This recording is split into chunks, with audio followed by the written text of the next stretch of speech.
One wrong digit.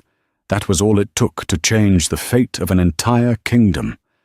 Lillian Harper thought she was calling a lawyer to save her dying sister from being evicted from the ICU. Instead, she dialed the private, unlisted number of Lucian Graves, the ruthless Alpha King, known for silencing his enemies before they could even scream. She unleashed her rage on him, sobbing and demanding justice, thinking he was a public defender. She hung up, terrified she'd made things worse. But she didn't know that miles away, the king had already stood up. By dawn, the hospital wasn't just under lockdown. It was surrounded by a sea of silver fur. The fluorescent lights of St. Jude's Memorial Hospital hummed with a sickening electric buzz that seemed to drill straight into Lillian Harper's temples. It was 2:00 a.m. on a rainy Tuesday, the kind of night where the air felt heavy enough to choke on. Lillian stood in the cramped, sterile hallway outside the ICU, clutching a crumpled receipt in her trembling hand. The red ink stamped across the paper read, "Payment overdue. Discharge imminent." "You have until sunrise, Miss Harper," the voice of the hospital administrator, Dr. Gavin Trent, echoed in her memory. Trent wasn't just a doctor. He was the beta of the local Stone River Pack. They ran this town, they ran this hospital, and they didn't care about humans like Lillian or her little sister, Sophie. Sophie was hooked up to a ventilator behind the glass, her small chest barely rising. The accident had been caused by Trent's own reckless teenage son driving a sports car. But of course, the police report had blamed the slippery road. Now they were kicking Sophie out to free up the bed for a VIP pack member coming in from the city. Lillian wiped a tear from her cheek, her fingers shaking as she pulled her cracked smartphone from her scrub pocket. She had one option left. A sympathetic nurse, an Omega named Sarah, had slipped her a piece of paper earlier that shift. "Call this guy," Sarah had whispered, looking over her shoulder. "His name is Mr. Vance. He's a lawyer who hates the Stone River Pack. He helps humans sometimes. But don't tell anyone I gave you this." Lillian uncrumpled the note. The handwriting was messy, the last digit smudged by sweat or water. It looked like a 3, or maybe an 8. She took a deep breath. She had to try. If Sophie was moved now, she would die. It was that simple. Lillian dialed the number, guessing the last digit was an 8. She pressed the phone to her ear, pacing the linoleum floor, praying for a miracle. Ring, ring, ring. The line clicked open. There was no greeting, no law office of Mr. Vance. Just a heavy, imposing silence, the kind of silence that felt like standing at the edge of a cliff. "Hello?" Lillian's voice cracked. Is this the lawyer? Mr. Vance?" Silence. Then a voice, deep baritone, and vibrating with an authority that made the fine hairs on Lillian's arms stand up, spoke. "Who is this?" It wasn't a polite inquiry. It was a command. Lillian was too exhausted, too terrified, and too angry to be intimidated. She assumed this was just another arrogant lawyer making her beg. "Look," she snapped, her desperation bleeding into anger. "I don't care who you are, I just need help. My name is Lillian Harper. The Stone River Pack is trying to kill my sister. They're kicking her out of the ICU at St. Jude's because Dr. Trent needs the bed for one of his wolf buddies. She's dying and nobody cares because we're human." She paused for a breath, a sob escaping her throat. The man on the other end remained silent, but she could hear him breathing. It was a slow, controlled rhythm. "They covered up the accident," Lillian continued, the words spilling out like a broken dam. "Trent's son hit her car, and now they're throwing her out like trash. I need an injunction. I need a lawsuit. I need someone to just stop them." She slumped against the cold wall, sliding down until she hit the floor. Please, she whispered, her fight draining away into pure grief. She's only 17. Please just help us. The silence on the other end stretched for 10 agonizing seconds. Finally, the voice returned. It was lower now, dangerously soft. St. Jude's Memorial, in the Stone River Territory. Yes, Lillian sniffled. And the man responsible is Gavin Trent. Yes, she said, wiping her nose. Are you going to take the case or not? I can pay you, eventually. I'll work 3 jobs. I don't care. No payment will be necessary, the man said. His tone had shifted. It wasn't sympathetic. It was something else. It sounded like steel grinding against steel. Stay with your sister, Lillian Harper. Do not leave her side. Wait, are you coming? What should I tell the administrators? Tell them nothing, the man said. The line has been drawn. The call disconnected. Lillian stared at the phone, confused. He hadn't asked for her details. He hadn't asked for a retainer. He hadn't even confirmed he was a lawyer. She looked at the scribbled note again. She squinted at the smudged last digit. It really did look like a 3. She had dialed an 8. A cold pit formed in her stomach. Who had she just told all her secrets to? 300 miles away, in the penthouse suite of the Obsidian Tower, Lucian Graves slowly lowered his phone. The room was dimly lit, overlooking the sprawling metropolis that served as the capital of the supernatural world. Lucian was not a lawyer. He was the Alpha King, the ruler of all 12 regions, the apex predator to whom every Alpha, Beta, and Omega bowed. He was a man who had not felt a stir of genuine emotion in nearly a decade. His wolf was ancient, scarred, and notoriously difficult to please. But the moment that woman's voice had trembled through the receiver, filled with such raw, fearless agony, his inner wolf had slammed against his ribcage, snarling with a possessiveness that nearly brought Lucian to his knees. Mate. The word echoed in his mind, primal and absolute. Lucian stood up. He was 6'5", built like a fortress, wearing a charcoal suit that cost more than the hospital Lillian was trapped in. His beta, a sharp-eyed man named Harrison Cole, stepped into the room. Harrison held a tablet, looking concerned. Alpha, we tracked the unauthorized call. It came from a burner tower near the eastern border. Should I have the security team purge the number? Lucian walked to the floor-to-ceiling window, looking out at the rain lashing against the glass. No. He turned, his eyes flashing a momentary, terrifying gold. Prepare the jet, and mobilize the Silver Guard. Harrison froze. The Silver Guard was the King's personal execution squad. They were only deployed for war or high treason. Sir, is there a threat to the crown? There is a threat to what is mine, Lucian growled. Stone River Pack, Gavin Trent. I want his file. I want his financial records. And I want to know why a human girl named Sophie Harper is on a ventilator. Harrison's fingers flew across his tablet. Stone River, Alpha Marcus runs that territory. It's a mid-tier pack, known for corruption, but they pay their taxes.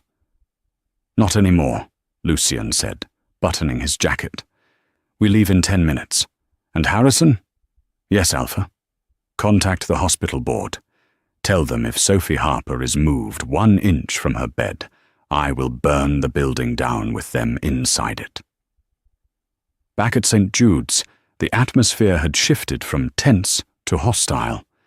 Lillian was sitting by Sophie's bedside, holding her sister's pale hand. The machines beeped rhythmically, a fragile countdown. The door burst open. Dr. Gavin Trent walked in, flanked by 2 burly orderlies. Trent was a handsome man in a slimy way, with slicked-back blonde hair and a smile that never reached his eyes. Time's up, Miss Harper, Trent said, checking his watch. The transfer ambulance is here. We're moving her to the county facility." "The county facility is a hospice." Lillian stood up, blocking the bed. "She needs active trauma care. Moving her there is a death sentence." Trent shrugged, feigning sympathy. "It's out of my hands. We have a pack elder coming in with cardiac issues. We need the equipment. Now step aside, or security will escort you out." "I called a lawyer," Lillian lied, her voice shaking. "He said you can't move her." Trent laughed. It was a dry, barking sound. "A lawyer? In this town? Honey, I own the judges. I own the police. Unless you called the Alpha King himself, nobody is coming to save you." He snapped his fingers at the orderlies. "Grab the girl. Move the bed." "No!" Lillian screamed, grabbing the rails of the bed. "Don't touch her!" One of the orderlies, a beta wolf with thick forearms, grabbed Lillian by the waist and hauled her back. She kicked and screamed, landing a solid blow on his shin. He growled, a low, animalistic rumble that vibrated in his chest, and shoved her hard.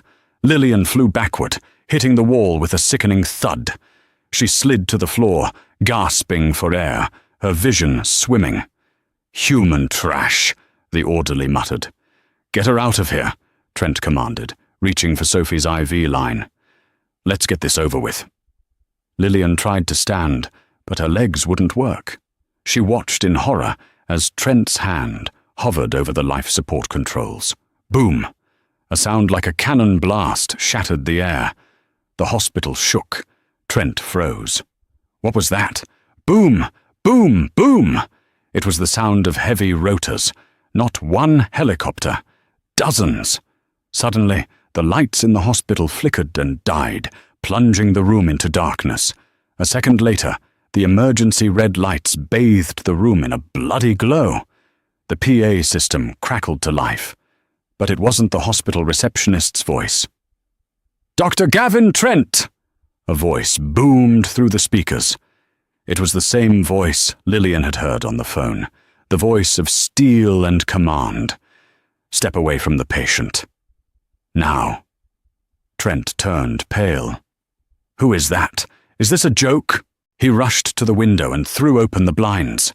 Lillian dragged herself up and looked past him.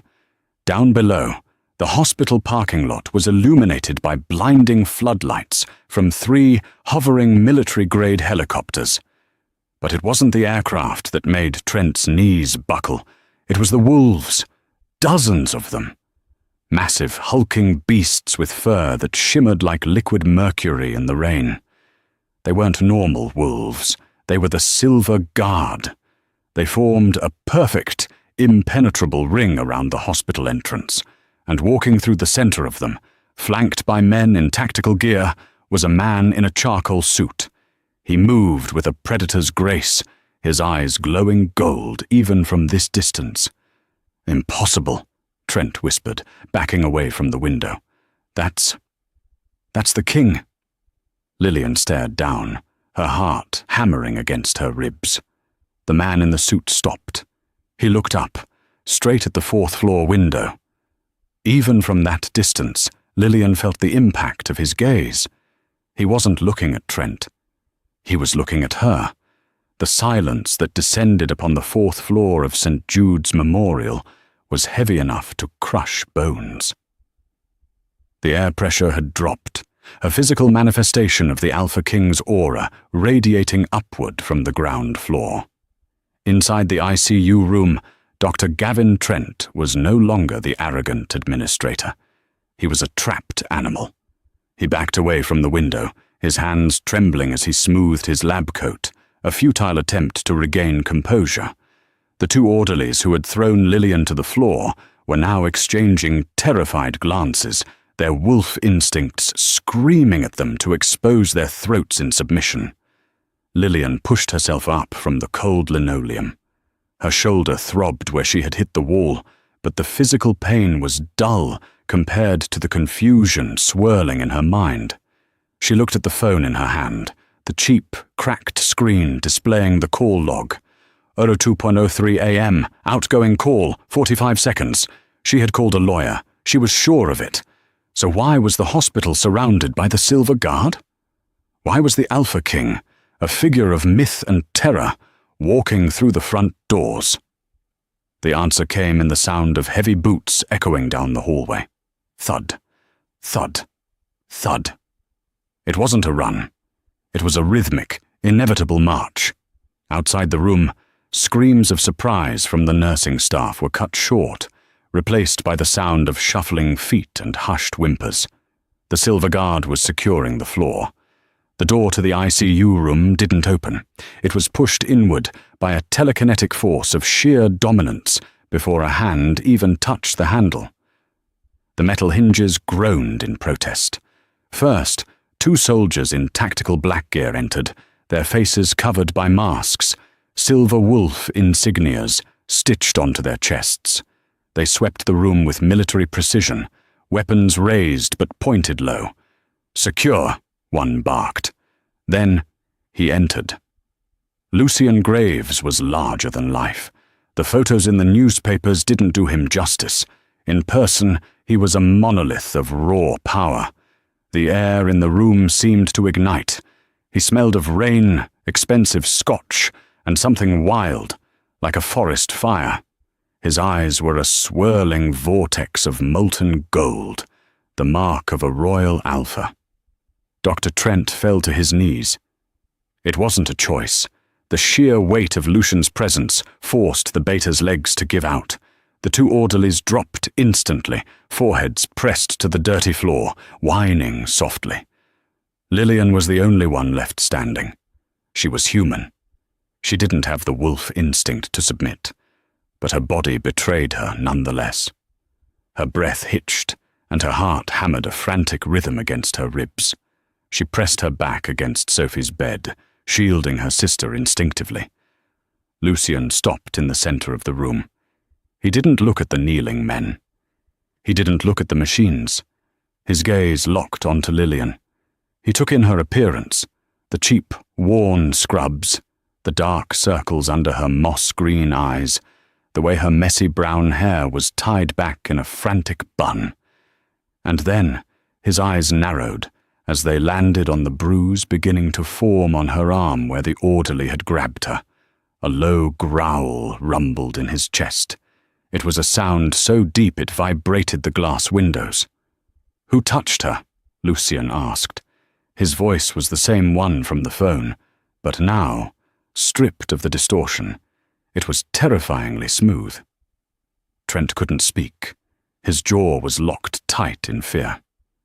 Lucian turned his head slowly, looking down at the beta doctor. "I asked a question." Your Majesty," Trent stammered, sweat dripping from his nose onto the floor. "It was a misunderstanding. Standard protocol. She was disrupting the transfer." "Transfer?" Lucian repeated the word as if it tasted like poison.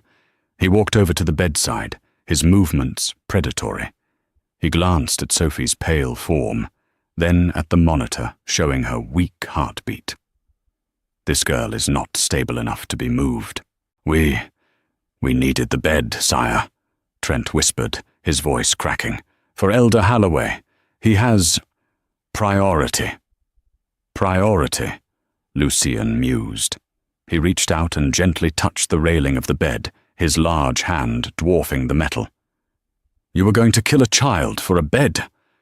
"She's human," one of the orderlies blurted out from the floor, panic overriding his sense. "She's just a—" The orderly didn't finish the sentence. Lucian didn't even move his feet. He simply flicked his hand. An invisible wave of energy slammed into the orderly, lifting him off the floor and pinning him against the far wall, 5 feet in the air. The man gagged, clawing at his throat as if an invisible hand were crushing his windpipe. Lillian gasped, her hands flying to her mouth. "In my kingdom," Lucian said, his voice deadly quiet, "there is no just human. There are only my subjects. And you." He looked back at Lillian, his golden eyes softening by a fraction as they met hers. "You called me." Lillian trembled. I called a lawyer. "Mr. Vance." Lucian's lips twitched. It wasn't a smile, but it was close. Mr. Vance has been retired, I answered. He took a step toward her. Lillian wanted to run, but she was frozen. He was too big, too intense. He stopped just inches from her, invading her personal space. She had to crane her neck to look up at him. "You asked for help," Lucian said, his voice dropping to an intimate rumble that sent shivers down her spine. "You asked for someone to stop them. Have I fulfilled your request, Lillian Harper?" Lillian looked at Trent, shivering on the floor. She looked at the orderly pinned to the wall. She looked at her sister, safe for the moment. "Yes," she whispered. "Good." Lucian turned away, the softness vanishing instantly. "Harrison!" His beta marched into the room. "Sir, Dr. Trent is relieved of his duties immediately. Arrest him for gross negligence and attempted manslaughter. And these two," he gestured to the orderlies, "throw them in the cells. I will deal with them personally." "Wait!" Trent shrieked as two guards hauled him up. "You can't do this. My father is Alpha Marcus. This is Stone River territory. You can't just walk in here and—" Lucian moved faster than Lillian's eyes could track. 1 second he was standing by the bed. The next, his hand was wrapped around Trent's throat. "I am the king!" Lucian snarled into Trent's face, his eyes flaring bright gold. "All territory is my territory. All packs answer to me. And if your father has a problem with how I discipline those who harm the vulnerable, he can take it up with my wolf." He threw Trent toward the door like a rag doll. "Get him out of my sight." The room cleared instantly of the threats. It was just Lillian, Sophie, Lucian, and his beta, Harrison. Lillian felt the adrenaline crash. Her knees gave way. She didn't hit the floor. Strong arms caught her. Lucian had moved again, catching her effortlessly. He pulled her against his chest, her head resting against the expensive wool of his suit. He felt solid, warm, and safe. "Breathe, Lillian," he commanded softly. "My sister," she mumbled into his lapel, fighting the black spots in her vision. "Who will take care of her if Trent is gone?" "My personal medical team is landing on the roof as we speak," Lucian said, his hand resting possessively on the small of her back. "The best healers in the world. She will live, Lillian. I promise you." Lillian looked up at him, her eyes wide and wet with tears. "Why?" she asked, her voice barely audible. "Why are you doing this? I'm nobody. I just dialed the wrong number." Lucian looked down at her. He couldn't tell her the truth yet. He couldn't tell her that the moment he heard her voice, his soul had tethered itself to hers. He couldn't tell her that she was his fated mate, the one thing he had been searching for his entire life. It would terrify her. So he lied. Or rather, he gave her a version of the truth she could handle. "You were brave enough to demand justice from a king," he said enigmatically. "That is rare, and I reward bravery." He looked at Harrison. "Prepare the transport. We aren't staying here." Lillian pulled back slightly. "Transport? Transport to where?" Lucian's expression hardened. "To the royal palace. You and your sister are no longer safe in Stone River territory. By dawn, everyone will know you are the reason their beta was arrested. You are coming with me." It wasn't a question. The transfer was a blur of efficiency that Lillian could barely comprehend. Within 20 minutes, Sophie had been moved into a mobile ICU unit inside a massive military helicopter. The royal doctors, dressed in pristine white uniforms with gold insignia, worked with a calm professionalism that made the staff at St. Jude's look like amateurs. Lillian sat in the main cabin of the helicopter, strapped into a leather bucket seat.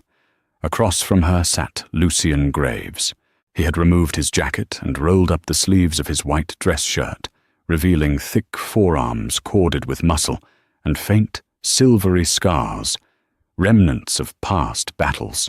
He was reading a file on a tablet, but Lillian felt his gaze flick to her every few seconds, checking. Always checking. The helicopter banked, and the lights of the city fell away, replaced by the darkness of the open countryside. They were heading north, toward the Obsidian Mountains, where the royal palace, the Wolf's Den, was located. Lillian stared out the window, her mind racing. She had been kidnapped. Technically, she had been rescued, but it felt like a kidnapping. She was sitting across from the most powerful creature on the continent, a man who could crush a human skull with one hand, and she didn't even have her purse. "Stop thinking so loud," Lucian's voice cut through the hum of the rotors. Lillian jumped. "I didn't say anything. You didn't have to. Your scent is sour with anxiety." He set the tablet down. "Sophie is stable. Dr. Aris says her vitals have actually improved since we boarded. The equipment here is superior." "Thank you," Lillian said stiffly. "I mean it. You saved her life." "But I can't afford this." Lucian raised an eyebrow. "Afford what?" "This." She gestured around the luxurious cabin. "The helicopter, the royal doctors, You. I'm a waitress, Your Majesty. I have $40 in my bank account. I can't pay you back for this." Lucian leaned forward, resting his elbows on his knees. The proximity made Lillian's breath hitch. Who said anything about money? "Nothing in life is free," Lillian countered, finding a spark of her earlier anger. "Especially not with your kind. Wolves don't do charity for humans. There's always a debt." Lucian's eyes flashed with amusement. She was feisty. He liked that. His wolf purred in approval. A weak mate would have cowered. His mate was negotiating. "You are correct," Lucian said smoothly. "There is a debt. You called me. You invoked my intervention. That comes with a price." Lillian gripped the armrests. "What is it? I won't do anything illegal, and I won't be anyone's mistress." Lucian chuckled, a dark, rich sound. "I do not require a mistress, Lillian, and I have enough people to do illegal things for me." He held her gaze, his expression turning serious. "The Stone River Pack is vindictive. Alpha Marcus is a proud, petty man. By humiliating his son and arresting his beta, I have started a war. You are the catalyst. If I leave you alone, you will be dead within the hour. Torn apart to send a message to me." Lillian went pale. She hadn't thought about that. "So," Lucian continued, "the price is your freedom. Temporarily. My freedom. You will live in the palace, under my protection. You will work there, if it makes you feel better about the debt. You can be assigned to the archives, or the kitchens or the gardens. I don't care. But you will stay within the walls where I can see you, where I know you are safe." "For how long?" Lillian asked. "Until I have dismantled the Stone River Pack and removed the threat," Lucian lied. He had no intention of ever letting her go. Once she was in his territory, surrounded by his scent, the mating bond would only strengthen. He needed time to woo her, to make her accept him before he revealed the supernatural bond that tied them together. And Sophie? She will be treated in the Royal Infirmary. It is the best facility in the world. She will receive care that billionaires cannot buy. Lillian looked at her sister's sleeping form on the stretcher at the back of the cabin. She looked back at Lucian. It was a golden cage, yes, but outside the cage were wolves waiting to eat them. Inside was a dragon who looked at her like she was the only water in a desert. "Okay," Lillian whispered. "I accept." Lucian nodded, leaning back. Wise choice. The sun was breaking over the horizon as the helicopter began its descent. Lillian gasped. The royal palace wasn't just a building, It was a fortress carved into the side of a black mountain. Spires of obsidian and glass pierced the clouds. Waterfalls cascaded down the rock face into a shimmering lake below. It was beautiful and terrifying. As they landed on the private pad, a regiment of the Silver Guard was already waiting, standing in perfect formation. But as the ramp lowered and Lucian unbuckled his seatbelt, his phone buzzed. He glanced at the screen, and his face darkened. The playful amusement was gone, replaced by the cold mask of the king. "What is it?" Lillian asked, sensing the shift. "Alpha Marcus," Lucian said, his voice dropping to a growl. "He knows." "Knows what?" "He knows I took you." Lucian stood up, offering his hand to help her. "He claims you are a fugitive. He says you stole confidential pack files from the hospital before you left." "That's a lie," Lillian cried. "I didn't steal anything." "I know," Lucian said, his hand closing over hers, warm and rough. "He's trying to give himself a legal reason to enter my territory and reclaim you. He wants a war." He pulled her up, pulling her close so that her chest bumped against his. The contact sent a jolt of electricity through both of them. "Let him come," Lucian whispered into her hair, his voice fierce. "Let them all come. They will find that taking what is mine is the last mistake they will ever make." Lillian looked up at him, bewildered. "What is yours?" Lucian didn't answer. He simply led her down the ramp and into the heart of his kingdom, the heavy steel doors of the palace sealing shut behind them with a final, ominous clang. The trap was set, but Lillian still didn't realize she wasn't the prisoner. She was the queen in waiting, and the king was ready to burn the world down to keep her. A week had passed since Lillian Harper had been swept away from the sterile horror of St. Jude's Hospital to the gilded cage of the Obsidian Palace. Life here was a paradox. It was terrifyingly beautiful. The palace was a city within itself, populated by hundreds of staff members, guards and dignitaries, all of whom moved with the silent, predatory grace of wolves.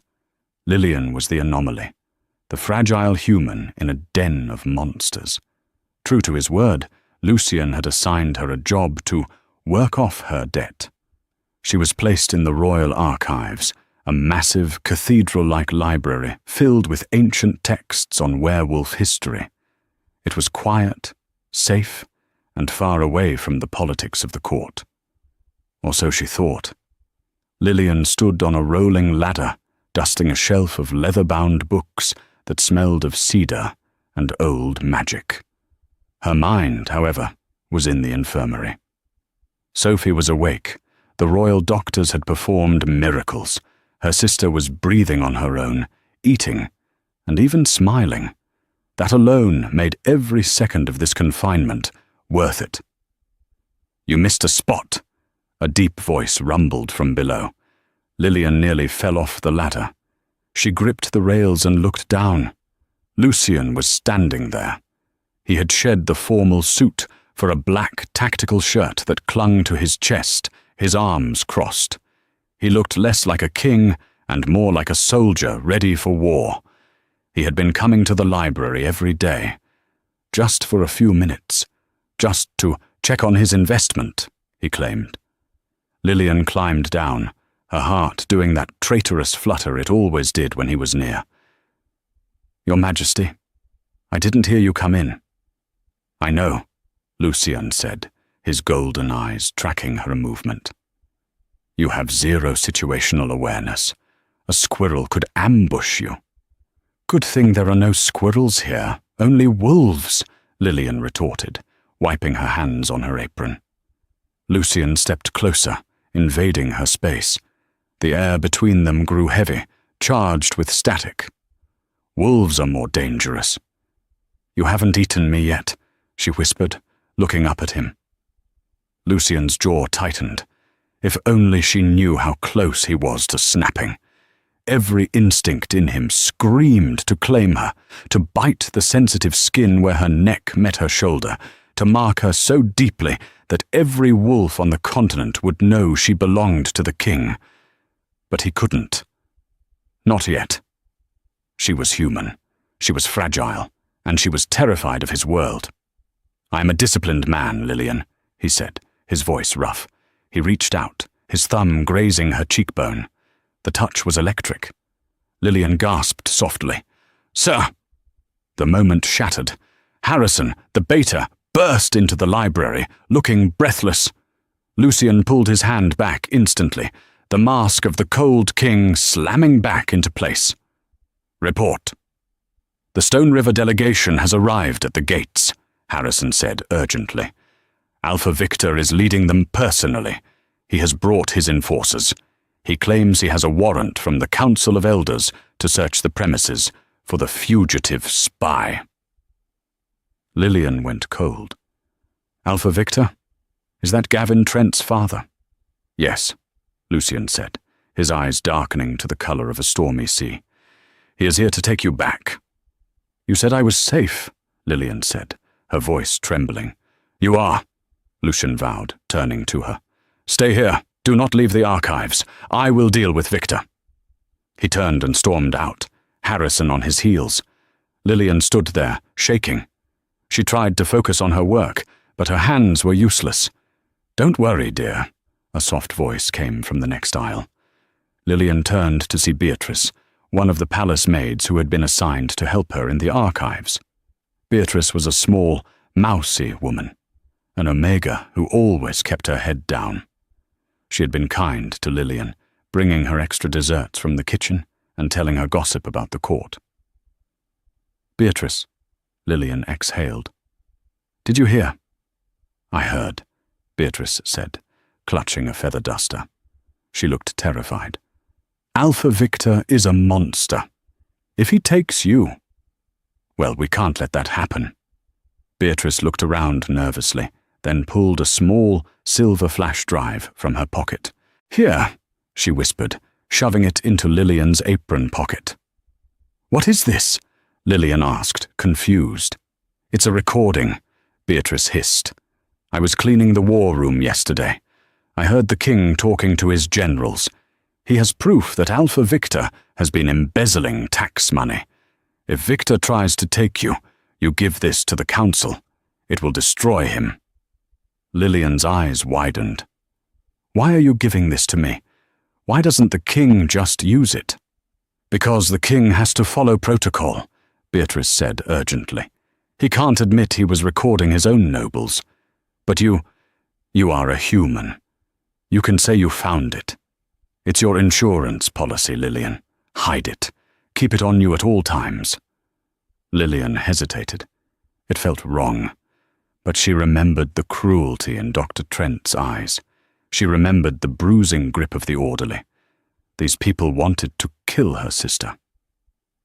"Okay," Lillian whispered, patting the pocket. "Thank you, Beatrice." Beatrice smiled. It was a thin, watery smile. "Don't thank me yet. Just stay safe." Lillian didn't see the flash of triumph in the Omega's eyes as Beatrice hurried away. She didn't know that the flash drive didn't contain evidence of embezzlement. She didn't know that she had just accepted the very thing that would sign her death warrant. The grand hall of the Obsidian Palace was built to intimidate. The walls were lined with the skulls of ancient beasts, and the floor was made of polished black marble that reflected the room like a dark mirror. At the far end sat the obsidian throne, carved from a single piece of volcanic rock. Lucian sat on the throne, his posture relaxed but radiating lethal intent. Flanking him were 50 members of the Silver Guard, their hands hovering over their weapons. The doors boom open. Alpha Victor strode in. He was an older version of his son, Gavin. But where Gavin was slimy, Victor was rugged and terrifying. He had a scar running down his left eye and wore a fur-lined coat that made him look twice his size. Behind him walked 12 enforcers, elite soldiers of the Stone River Pack. "King Lucian," Victor boomed, his voice echoing off the vaulted ceiling. He didn't bow. "Victor," Lucian replied, not rising, "you are far from your territory, and you have brought weapons into my home. Give me one reason why I shouldn't mount your head on the wall next to that griffin." Victor sneered. "I am here for justice. You are harboring a criminal, a human who assaulted my son, disrupted a medical procedure, and stole confidential pack data. Your son," Lucian said coolly, "was killing a child to free up a bed. He is currently rotting in my dungeon, awaiting trial for attempted murder. As for the girl, she is under my protection." "She is a spy," Victor roared. He pulled a scroll from his coat. "I have a sworn affidavit from a source inside this very palace. It states that the human, Lillian Harper, has been downloading encryption keys for the royal security grid. She plans to sell them to the rogues." A ripple of shock went through the court. To sell security codes to rogues, feral, lawless wolves, was high treason. It was punishable by immediate execution. Lucian's expression didn't change. "A bold accusation. Do you have proof?" "Search her," Victor challenged. "Bring her here. If she is innocent, she has nothing to fear." Lucian paused. He knew Lillian was innocent. He knew this was a play. But if he refused, he would look weak before the council.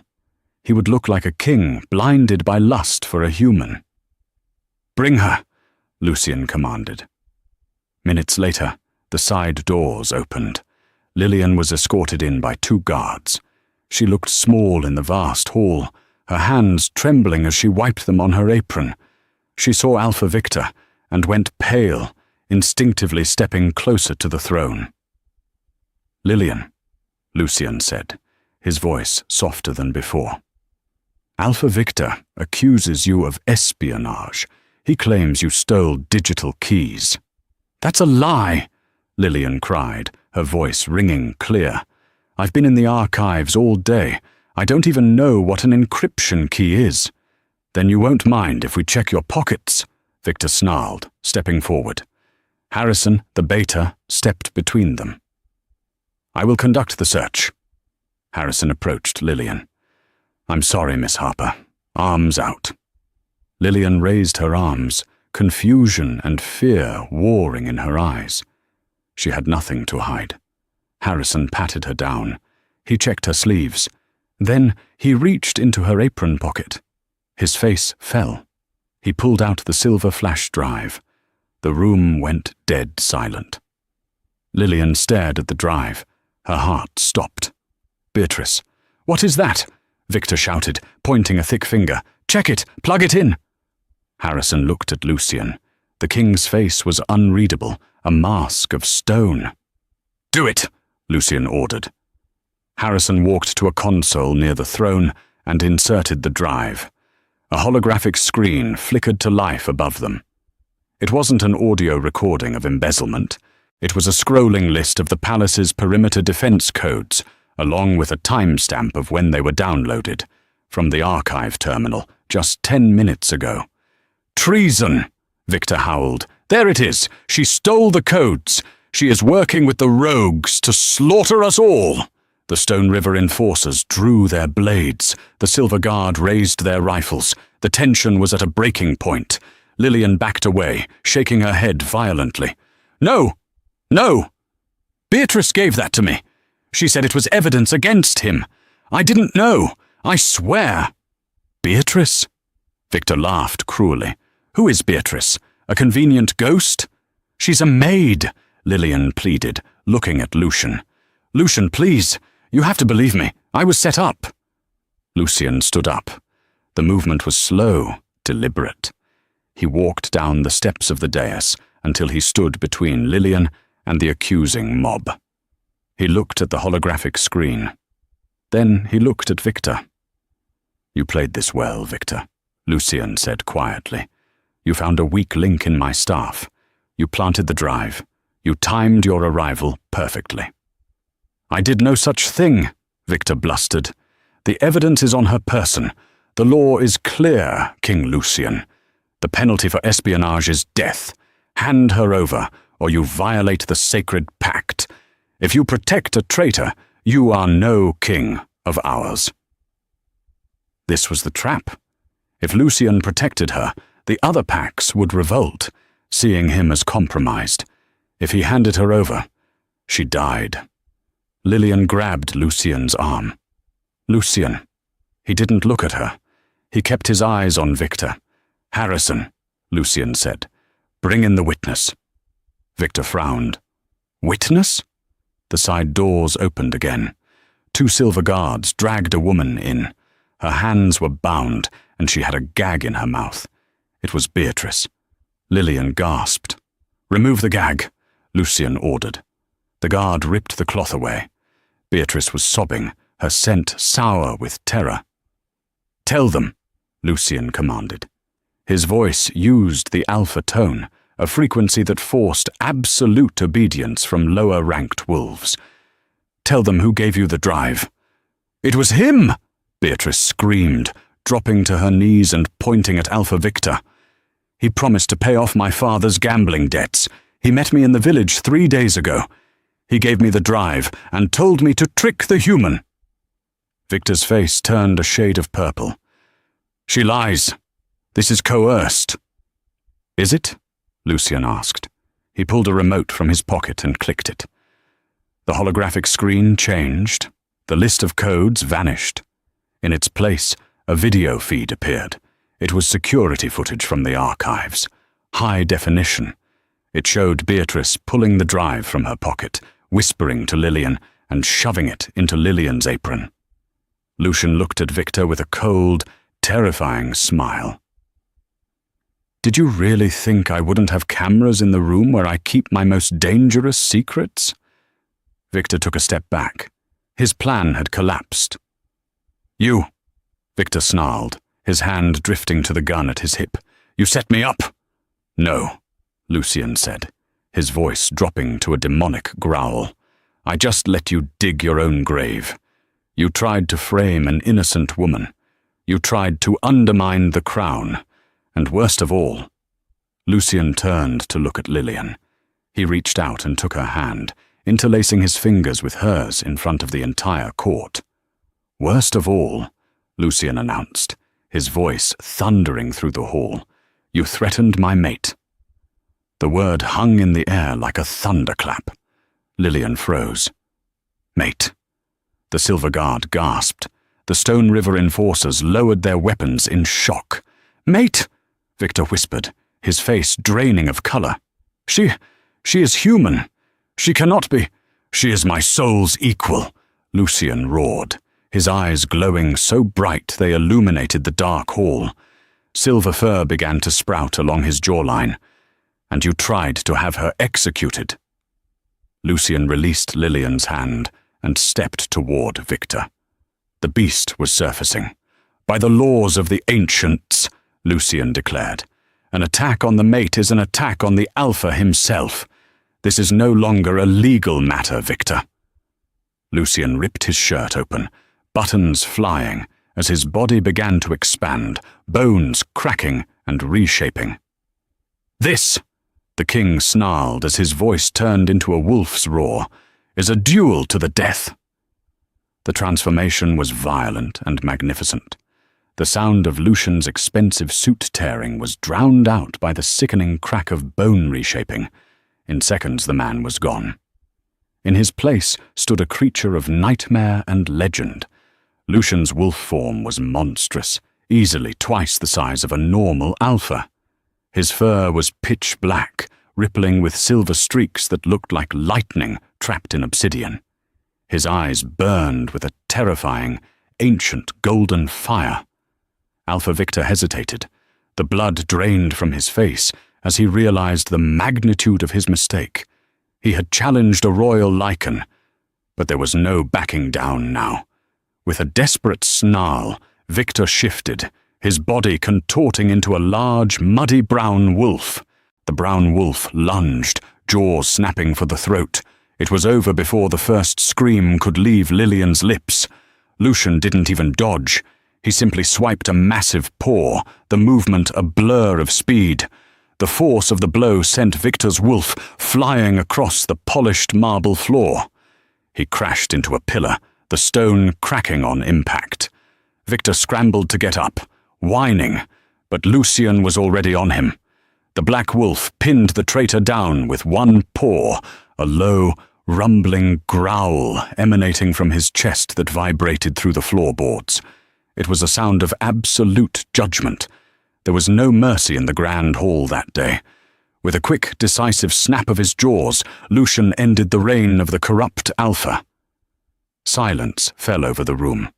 It was absolute and suffocating. The Stone River enforcers, seeing their leader defeated so effortlessly, dropped their weapons. One by one they fell to their knees, baring their necks in submission. Lucian stood over the fallen challenger, his chest heaving. Then he turned. He stalked toward Lillian. The crowd parted like the Red Sea. Lillian stood frozen near the throne, her heart hammering against her ribs like a trapped bird. She should have been terrified. A predator capable of killing in seconds was walking toward her. But as she looked into those golden eyes, she didn't see a monster. She saw him. The massive wolf stopped inches from her. He lowered his great head, his hot breath washing over her face. He waited. Lillian reached out, her hand trembling. She buried her fingers in the thick, soft fur behind his ears. "Lucian," she whispered.